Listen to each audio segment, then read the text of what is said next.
desexa vostede que Cataluña sexa un Estado, e a segunda, en caso afirmativo, desexa que sexa un Estado independente, de tal maneira que non hai camiño para que un diga Estado. Bueno, eu entendo que esta é a perspectiva libertaria xeitoral, que é unha perspectiva, por certo, pouco comprendida polos demais, porque é unha perspectiva que aceita o principio de libre determinación, pero que afirma que ese principio non é saudável, que contribúa a crear novos estados, máis que non renuncia a discutir o estado actualmente existente.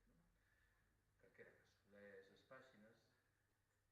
mitidez do grau que no mundo libertario isto é materia de confrontacións, porque hai moita xente